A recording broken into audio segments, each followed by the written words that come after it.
Well, here we are. It is Friday. This, of course, is the weekly video. We do these each week. We take a look at the auction market, and right now the Asian art market is going on in a big way down in New York City for Asia Week.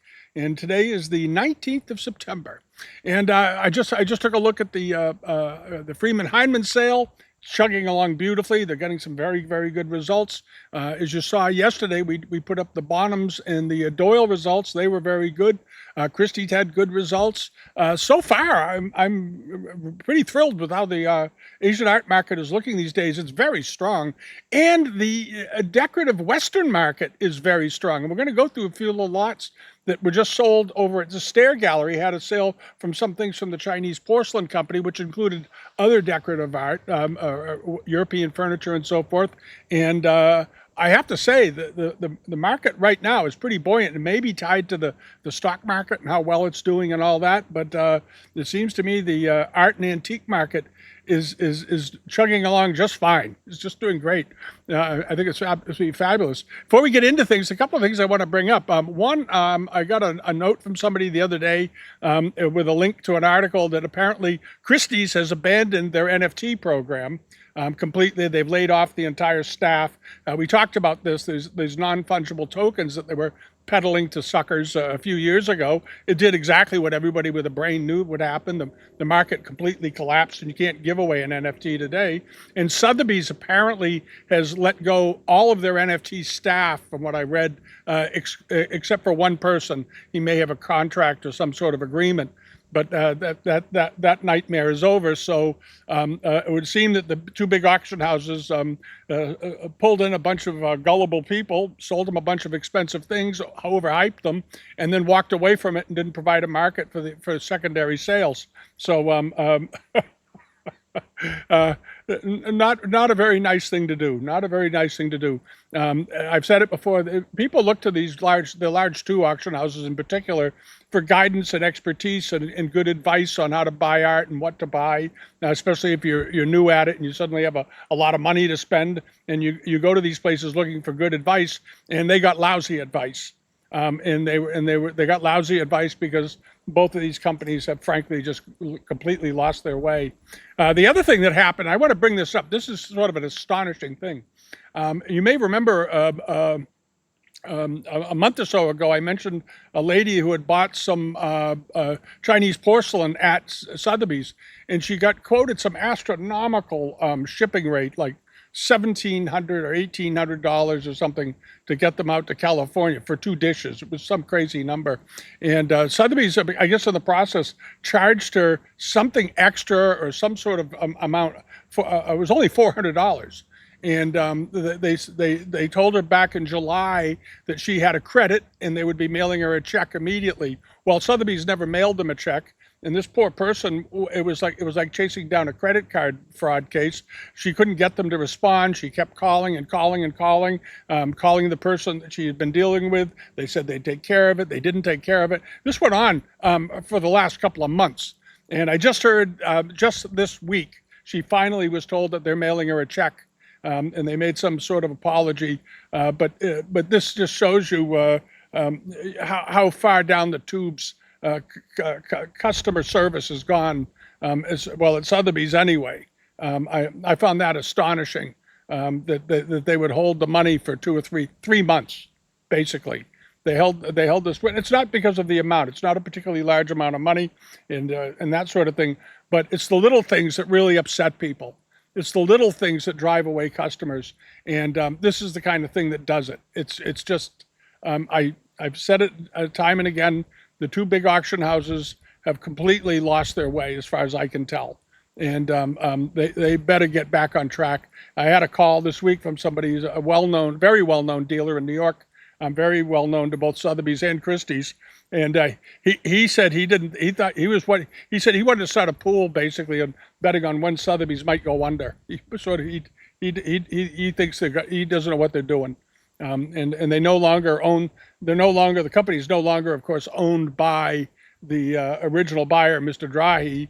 He had to sell 25% of the company, apparently, according to the article that I read, to the Commonwealth Fund of the UAE or whatever, whoever put up the $1 billion to bail him out. And I think they're going to be coming back for more of that company. And as I've said before, I don't be surprised if they end up owning it. Because the current management is running that poor company into the ground, and I feel very badly for the people who are there, who are in the antique field, in the art field, and are forced to deal with all this nonsense. It's just pathetic. It's just pathetic. I can't say it enough. At any rate, and I think Christie's has slid off its beam, and they've got other problems going on. And the antique market is cyclical. It's always been cyclical. It goes up, it goes down, it goes sideways, and you have to build into your company enough flexibility to deal with the downturns and be ready for the upturns when they come. And this is something neither company has seemed to have been able to do.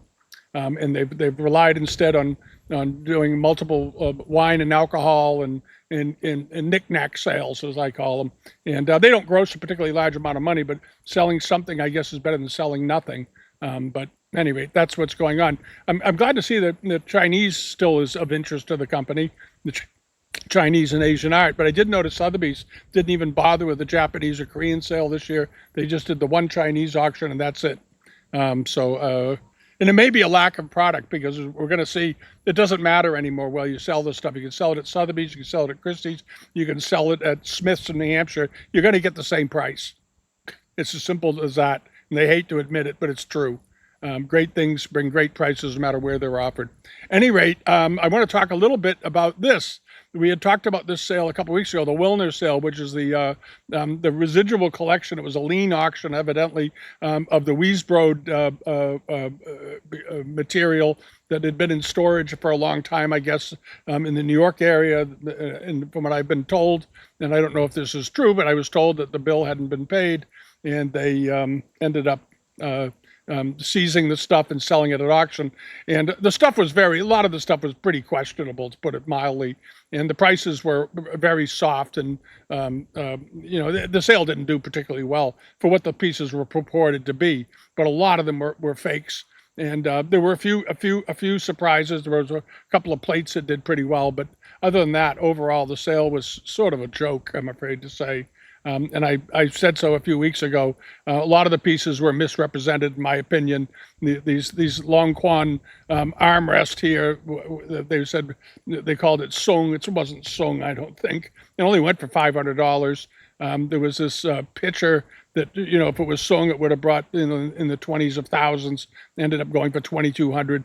So it looks like the stuff sold to probably mostly new collectors that don't really know what they're doing and are hoping for a bargain, and we're buying based on the name of the person tied to these items. It was kind of sad to see. I mean, here you have this blatant modern fake Ming brush washer, they called it. It wasn't Ming. This is brand new. It's absolute piece of rubbish, and went for $1,000. With a $2,000 to $3,000 estimate. Now these were good. Now I mentioned they had two good things in the sale. These are two very fine ruby back plates, and the estimate was low. The estimate on these was low, 4,000 to 6,000. Ruby backs, as we all know, typically sell for $6,000 to $8,000 a piece. These sold for $13,000 plus the premium, so about $7,000 or $8,000 each, which is right about what they're worth. All right, and these were probably the two nicest lots in the sale. They brought their price. So people clearly looked at this auction and chased the stuff that was worthwhile and ignored everything else. Like this piece here, this leaping Sung Dynasty deer vase was estimated at $2,000 to $4,000. It's not old. It's got drill marks on the bottom from a TL test that was evidently done, and there was no TL test with the lot, and the piece just wasn't authentic. They're claiming it was, I believe the paperwork said it was dug out of a tomb. This doesn't look like it ever spent 3 minutes in a tomb. Here's the bottom of it. There are the drill marks.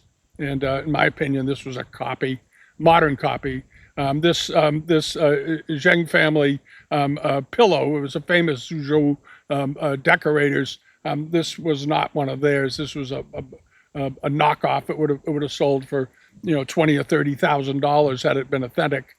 And it got nowhere. It went nowhere. All right, and then you get over to this, the pair of these they called them transitional Shunji jars. These were copies. They weren't old, and they ended up selling for $5,500 plus the premium.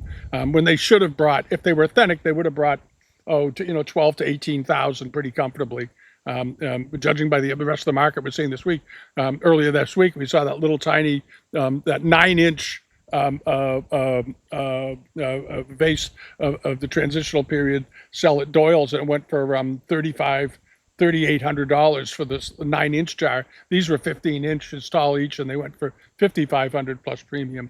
So that tells you everything you need to know. So anyway, it's over. It's done. I hope the storage facility got paid off, and I feel bad for anybody who bought a lot of that material, because a lot of it was very questionable in my opinion. All right, now over to this. This was something that sold this week. This was a sale out at Able Auctions in California, and I hope one of you would chase these down. This was a very nice Japanese screen with Chinese figures on it. It was about 67 inches for each panel in height. This was a nice screen, and Japanese screens lately have been doing fairly well. This was a nice one, and it has this. It was done during the Edo period, 18th, early 19th century, probably. It's been re-backed. The paper on the back I noticed was late 19th century paper, but the Japanese did do screens with Chinese figures on them. This was something they were known to do, and they're fairly rare. And I think they're awfully nicely done. They're very, very nicely done. This one had some rough edges on it and so forth. But what held this back was the shipping, of course. Getting this shipped across the country would have been very, very expensive. And it was each panel was 66 by 24 inches. And it went for just $350. So again, this is one of those things. If you're in the area, you want to always track auctions in your own area, because you get a huge advantage from a bidding standpoint. And I suspect this was bought by somebody in the area. If one of you bought it, let me know. But they had this one, and then they had another screen that was awfully nice in the sale as well. And it brought about the same price. It was more of a Japanese style affair, but it did very well. And then over here to this was the Stair sale of the China Trade Company, the China Trade Company of New York. I don't know if they've closed. I haven't looked into it or not. I know that they were sort of struggling along there after Khalil Risk died. I think they didn't seem to have the direction that they had when they first when they were under his control. He was a real leader of the company and did a great job bringing in fabulous things and drawing attention to great objects and contemporary Chinese painters as well. Including painters like Zhou Zhong in Beijing, who's one of the great living artists today, and many others. And that seemed to have gone away when he died, unfortunately. But they still sold some good things. I'm not putting them down much, but it isn't the company that it was. I'll put it that way, in my opinion. But anyway, they had this very nice pair of 18th century aubergine glazed reticulated brush pots, and these are generally always ascribed to being Kangxi period. And this was a pair of them. These were rather nice. They weren't extremely fine, but they were good quality. There's actually there's one of these coming up that we're going to talk about, so stick around toward the end of this video. There's one coming up in a sale up in Canada that's very good, beautiful turquoise color, and it's got a very low estimate on it, so it might be an opportunity for somebody. So we'll get into that in a little bit. Anyway, these were quite nice, just the same, and they're not a pair. They're sort of an assembled pair, and they did very well. They brought 1,600 plus the premium, so their premium's around 33%. So with the premium, they ended up going for about $2,300 for the two, or $1,100 a piece. Keep that. That's the number you want to have in your mind. $1,100 a piece is roughly what they're worth. And then they had these two very nice. These appear to be 19th century Famille Rose, maybe late 18th century. I didn't look at the bottoms of these. They're pretty nicely done. Now, late 18th, early 19th century. Very nicely done, and they were estimated at 6,000 to 8,000, which was a little bit high, I think. These weren't that big. These were only 10-inch vases, but they still brought, I thought, a very, very strong price. I thought the estimate was a little pushing it, but $4,750 plus premium, around $6,200. So they came in right around the low estimate, all in and done, when you include all the fees and so forth. They're very pretty. They look bigger than they are. That's the thing that's funny about these. This form, these look like they did this form very similarly, and they were 16, 17 inches tall, and that's how these look. But they weren't. These were just 10-inch ones, and but very pretty, beautifully done. And then this was a surprise. These lacquered porcelain vases. These are Japanese. with hawks on them. They were 50 inches tall, so they were pretty big. They were pretty big. They were, 2.5, 3 feet tall, but beautifully done. And these in the past, in the last few years, when these have been turning up at auction, have sold, one or two of them, a pair of them might sell for, 1,500 to 2,000 and that sort of thing. Now, in this case, I have to say that the lacquer was perfect. The lacquer looked to be in very, very, very good condition based on the photos. So if they were absolutely perfect, they'd be sort of unusual, because most of the time they're not. And the hawk pattern, they're a mirror pair, which is nice, of course, also. But the 4,500 plus premium are around just about almost $6,000 for these, 5,700 and change or so, is a strong price. That's a very, very good price for these. I think that this may be further indication that the Japanese market is showing a bit of signs of life among collectors. I think people are starting to recognize how crazily undervalued the Japanese market really is. It's absolutely nuts.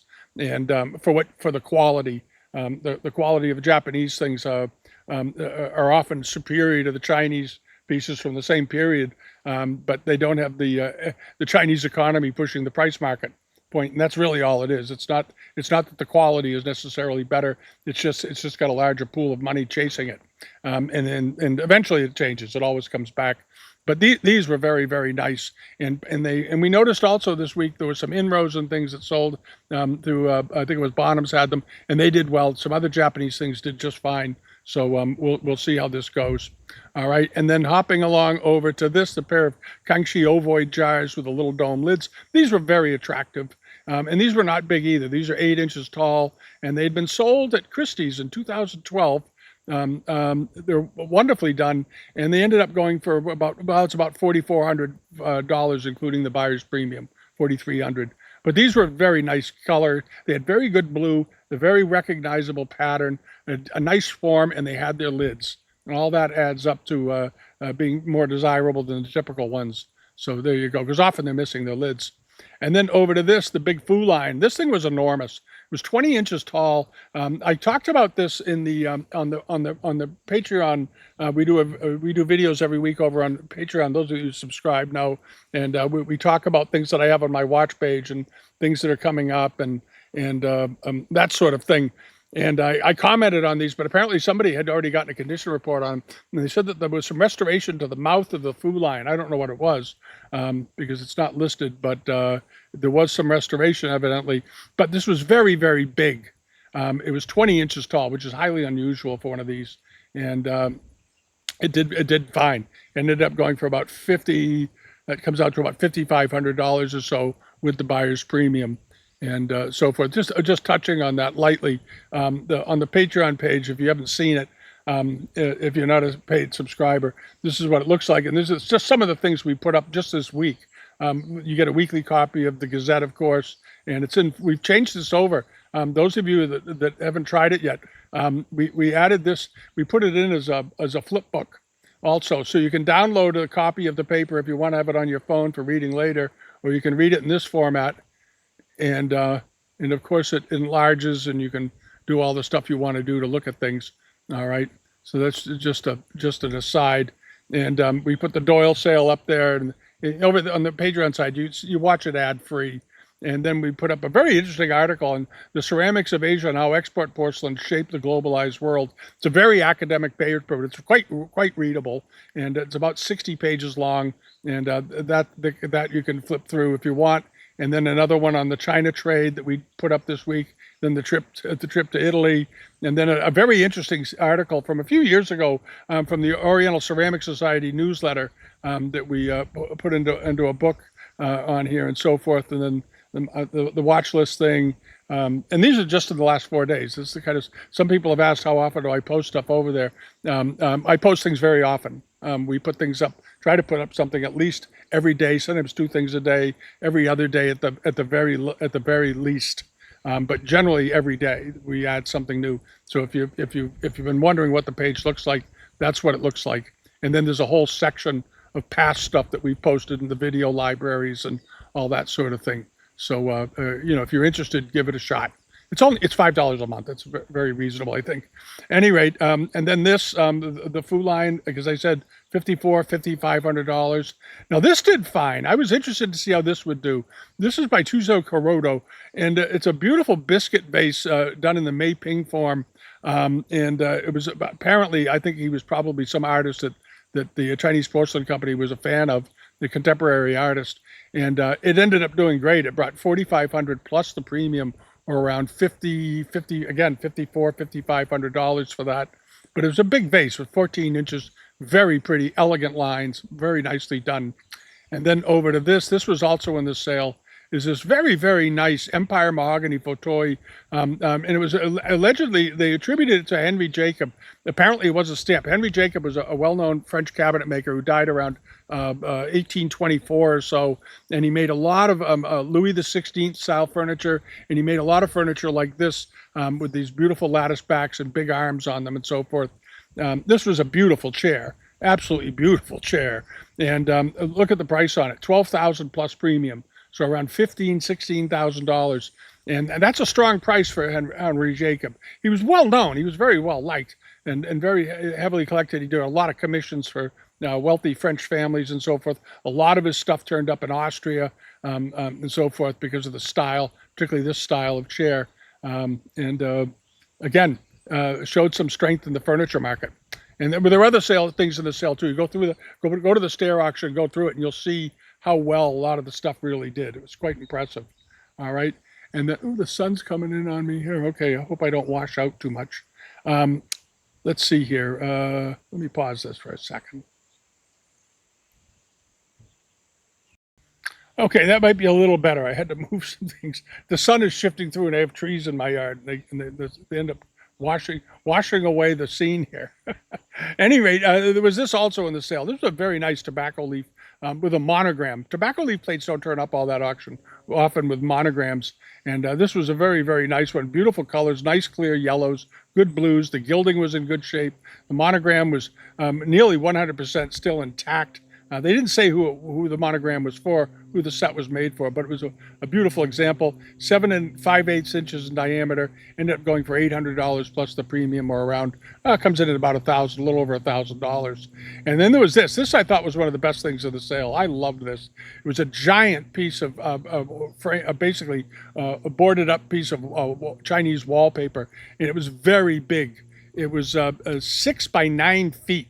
This was not a small panel. This was something you could do a room in. But the blue, the Prussian blue in the background, that sort of lapis blue, which is probably where they got the pigment from, is absolutely, or some lapis mixed with cobalt, absolutely beautiful. Absolutely beautiful screen. And wonderfully done, good detail and good condition. They're showing the seams, how it was laid down and so forth. And they attribute it in the manner of Jiang Tixi. I don't know if that's true or not, but anyway, here's how they suspend it. And it's framed up like that. Now, the only issue with that, again, of course, is whoever bought it's going to have to get it shipped. If you lived in the area, you got a hell of a thing. And it went for $17,000 plus the premium, or that comes in at around $22,000. But what was a beautiful, beautiful piece of art. And I hope one of you bought it. But it was absolutely dazzlingly pretty. Just absolutely great. And the white flowers and the birds and all the red-headed herons and all the activity going on. Great looking thing. And then hopping along over to this, what's coming up? These are some of the sales that are coming up. This is Coronari, has a sale on October 3rd. And we just saw the results on the Doyle sale with the coral. And you saw how strong coral prices are. Well, here, if you want to take a shot at some coral, you've been thinking about buying some, they've got a bunch in here with very low estimates. Very, very low estimates. You want to talk to them about exporting them. Some countries have restrictions on coral shipments, but this is over in Belgium. But it's a very nice little sale. They have some pieces that are questionable in here, and we'll try to do a video on this sale to go through and sort of look at some of the highlights. But the coral looks absolutely fine. And the estimates, as I said, are 3 to 800, 3 to 600, and you could more or less add a zero onto their estimates for what the pieces are probably worth. So or close to that. So keep that in mind. All right, One of the pieces in this sale is this. Caught my eye. Is a very unusual thing. It's a plaque, but the size of it. You maybe double check them on the size. It says it's 56 centimeters in diameter. That's almost 2 feet wide. This is a very big plaque. It's beautifully decorated, though. It appears to be early 19th century. They're saying 19th century. Could be late 18th too. And this style of decoration, you also see this very similar. It's not too dissimilar in its overall appearance to some Fitzhugh pieces that you see. The way it's done with the giant peonies, but it's wonderfully done. Lots of pheasants. You have the pheasants on the trees, and you've got the pair of wood ducks in the pond, which are the symbols of marital fidelity. You got a couple of red-headed herons over on this rock. It's just absolutely a great thing. I love the shape of it. And the estimate, I think, is for nothing. There's the back of it. Looks absolutely authentic. The estimate is peanuts. $500 to $1,000 for that. 56 centimeters in diameter. That's a monster. That's worth checking out. And there's some nice Japanese things in the sale too. And then you have this pair of Japanese Arita pieces. Very beautiful Arita jar. The plates are nice. The plates are very nice. Sort of in the Wan Li style with the brown dressing on the rim. But this jar just struck me as being extremely attractive. Very rich color. Very, very rich cobalt decoration. There are the plates. All right. And there's this jar. Wonderfully done jar. It's got a couple of chips around the mouth, but the quality of the cobalt, it almost is almost like Kangxi cobalt. It's got that sapphire look to it. It's very, very pretty. And the estimate on the lot is very reasonable. The estimate is just, what was it, 400 to 600, 400 to 800 euros for all the lots. This jar dates to about 1680, roughly, and so forth. It's a very, very good pot. And it measures 24 centimeters. So it's about, that works out to about 9 inches tall, roughly, somewhere around there. All right. And then this is coming up. Now, this is a sale down in Atlanta Auction Gallery. And this is sort of an interesting thing. They had listed this as Persian carved gray stone charger. I don't believe this is Persian at all. I believe this is Chinese for the Persian market. The Persians didn't typically carve a lot of slate and stone and this sort of material, soapstone. This could be gray soapstone. They didn't identify it. But if you look at the elements around the edge, this leaf edge here, this gadrooned edge on the inside, and then the way the vine and flowers are done on the outside here with these Arabic script in the middle. This to me looks very Chinese. And I think it was Chinese for the Middle Eastern market, much more likely, I think, than being Persian. The Persian carvers just, I've had a lot of Persian stuff over the years. I've never seen them do anything like this, but I've seen a lot of Chinese stuff done like this. And as you know, they had a very active trade with the Arabic market, and you see these bronzes with Arabic script on them and so forth. There's a bit of Arabic script on the border to this. And this is a big plate. I think it's a 19th century example, and it's 16.5 inches in diameter. And it's probably fairly heavy, but I think it's quite striking. And I think hung on a wall with a light over it, this would look absolutely fabulous. I think it would look absolutely amazing. All right. And then this, the Japanese Arita Palace vase. This is a nice big vase, 50 inches tall, and it's in two parts. You got the upper section and then the lower section, or the base down here. Very, very beautifully done. This is an Arita piece, Meiji period, most likely, but a lot of decoration, profusion of decoration. And I've not seen, I was trying to scratch my head. I haven't seen this exact form before. I've seen other two-part pieces, but I've never seen one quite done like this. And it's clearly Japanese, and it's got an estimate. Well, the estimate is $10 to $10,000. So it's sort of wide open. It's got 4 bids. It's up to 300. It should bring 2,000 or 3,000. It's a very nice piece of porcelain, so you might want to check into that. And then there's also this nice big, this is all in the same sale, this nice big piece of Satsuma. It measures 11 inches in height, but is very fine detail all over. And it's got an open reticulated top on it with these fu lions, and then all the faces of the Arhats and Immortals and whatnot on it. And I think it was signed on the bottom. It is signed on the bottom. I can't read it. I don't know if they put it in the description. You have to ask them. But the estimate is right now it's only up to $80. Should bring $800 to $1,200. It's a nice looking thing. And then this wonderful Chinese marble top table. This is a very unusual table. One, it's fairly big. It's 40, I'm going to get the size right. It's 43 centimeters in diameter, but what's really nice about it is that it's had a nice ebonized finish on it, and it looks to be in very good condition. These tables often have broken feet and replaced parts and chips and nicks because there's so many vulnerable areas on this. It's a minefield. But and again, you see this gradroned edge. There it is. That's the same edge we just saw on that that stone plate. This is the kind of work I was talking about. But the top of it has this wonderful shape to it. And this top, I'm going to get back to it here. Hold on. There. The top, they made a shape, they shaped the top, and then they shaped the marble to fit into it. This took an enormous, this was a very expensive thing to do. This was a very difficult thing to do, to get the marble to fit so well. This meant making the top and then scoring gently and going around and cutting this marble very meticulously so that it fits perfectly. And this fits perfectly, and the top is not broken from what I can see. And it's a beautiful piece of marble. This is a hell of a table. And right now it's only up to $400. If you're looking for a great 1850s to 1860s table, 1870, somewhere in that time period, China trade, this is a good one. This is a very good China trade table. It reminds me a lot of one that's in the Forbes Museum House down in Milton, Mass. The beautiful example. And I think the Peabody Museum in Salem probably has several of these because they seem to have several of everything in the world. But anyway, this is a heck of a nice table. Look into shipping it. It's worth buying. You'll be happy you did. All right, and then moving along over to this. This is also, is this in the same sale? Yeah, Atlanta.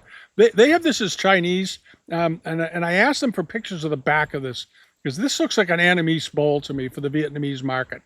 And maybe some of you could offer an opinion. They didn't include a picture of the bottom. And as you know, the Vietnamese plates often, the old ones often have these, from the 16th century, often have these brown washed bottoms on them. And I'd love to see what the base of this looks like. They don't always, but they often do.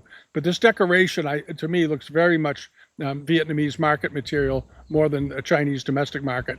And it measures 13 inches in diameter. It's a beautiful piece, wonderful example. And then over to this is that that reticulated brush pot we were talking about at the beginning, the pair that sold at Stair Gallery. Well, here's one that's coming up in Canada. This is a better one. This is a better quality one. It has more definition, more detail in it, and the color is brighter. The color is a bit brighter, and it's thickly glazed. You'll notice the little crackles in the glaze. And it was sold at Christie's some years ago. There's an old Christie's sticker on the bottom, and I suspect it's completely legitimate. This looks absolutely fine as a Kung Shi example. There's some sort of sticker they had for it, but it's only estimated at $400 to $700 Canadian. And as you know, the Canadian dollar is about 40% under the U.S. or 30% under the U.S. dollar.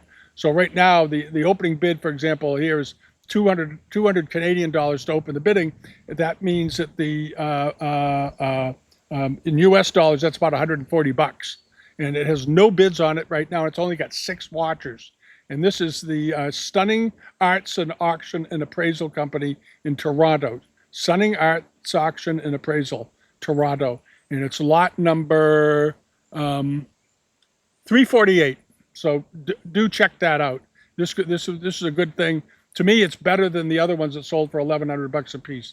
I think this is a very, very nice example. And it measures, what is it, about 4 inches tall? 9.9 centimeters, yeah, 4 inches.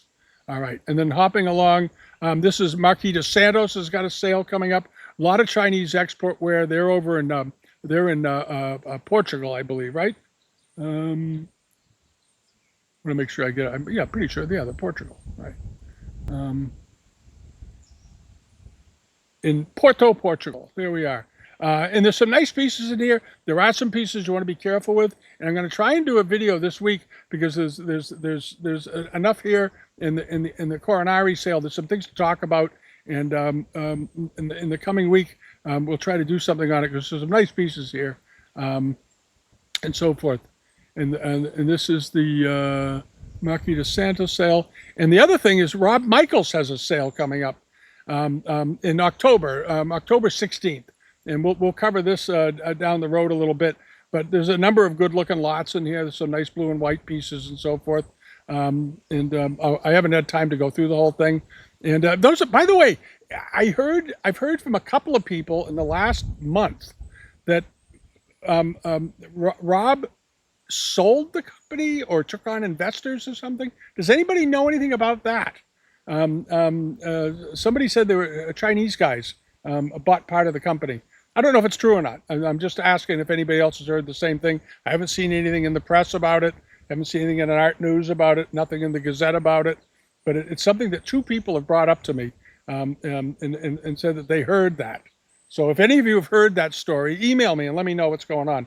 All right. I mean, if he sold the company, that's fine. It's his company. Do what he wants. But I was just curious if anybody's heard the story. All right. So that sort of covers it for the week right now. As I said, Asia Week is still rolling along in New York, and there's some good sales coming up. Those of you that like things, Woolley and Wallace has a very good-looking sale, I think, coming up in November. It's like 3 days worth of Asian art sales. And Roseberry's has got a couple of good things. Roseberry's has a sale right now over in the UK. October 2nd sale. There is a very, very, very pretty pair of Kangxi Amari covered pots with ormolu and gilt mounts in the sale that purportedly come from a member of the royal family. I don't know, they could be, 28th cousin 6 times removed, but that's the provenance. But they're very pretty. They're about 10 inches tall, and the estimate is very reasonable. So if you like Kangxi Amari and you wanted something with fancy European gilt mounts on it from the 19th or late 18th century, you might want to check that out. Roseberry's, October 2nd, I think. Now you'll find it. They have 2 sales. One's on the 1st, one's on the 2nd. I think it was in the 2nd day, pretty sure. Anyway, and there's some other things over there too, but there's some nice early rugs. If you're an Uşak buyer and you like old Turkish rugs, there's some real old Turkish rugs on that sale. But anyway, that's about it. All right. So thanks for watching. Subscribe if you haven't and all that. Join us over on Patreon if you've had the mind to. Love to have the company.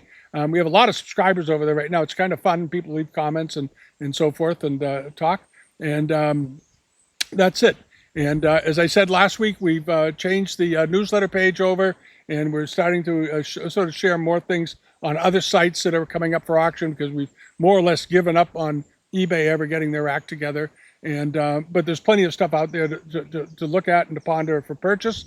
And the other thing I noticed lately too, incidentally, and I know maybe some of you noticed this, a few months ago, the shipping rates on Live Auctioneers and the shipping quotes we were getting were pretty crazy. And it seems to me that a lot of the dealers, a lot of the auction houses, because I bought a few things lately, are coming up with pretty reasonable shipping. I have to say, I bought something in the Midwest the other day, and I thought the shipping would be much more than it was. And it was surprisingly reasonable. It was under $100, and I was really, really pleased.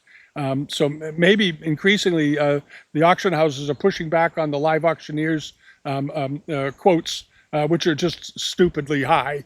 They're way out of range for most people. Especially if you're a dealer, you cannot use Live Auctioneers shipping rates if you're a dealer. You always deal with the auction house. But I've noticed a number of them have really, really gone out of their way, and kudos to these auction houses by making sure that their customers can get the things reasonably, because they don't want to lose you as a customer. They want you coming back, and you're not going to come back ever again if you get stung with a big shipping bill. So it seems to me some of the good auction houses, the better ones, have taken this to heart and are doing a very good job. So good. And so forth. And again, as I always say, if you buy something at an auction house and you're wondering how to get it shipped, call the auction house directly, speak to somebody there, and the question you should ask is, what is the UPS store, not a package ship. Package ships tend to be very expensive. What's the UPS store in your area that most dealers use over and over and over? And I've said this before, 9 times out of 10, there's one in particular that all the dealers use. And the reason the dealers use that person is he gives them a fair price and he gets the stuff out right away, and there's no fooling around. So always ask them, I know you got, because they often have a list of 5 or 6 UPS places, so that, that you can pick one that you want. But always ask them, which is the one the dealers use. And the dealers generally pick the one that has the best deals and has the best service, best packing quality. Because some of these places are much better at packing than others. But overall, UPS stores are excellent packers and shippers. I've never had a problem with them, and I've used them hundreds of times. It's pretty much all I ever want to use. All right, that'll do it. Have a great weekend, and we'll be in North Conway. We're going up to New Hampshire next week, so we'll be doing videos from up there. We've got some friends coming up. We're getting the house ready for winter. Winter's coming quickly around here. It's a beautiful day today, but it's coming. All right. Thanks for watching, as always. Appreciate you, and leave a comment. All right. Bye-bye.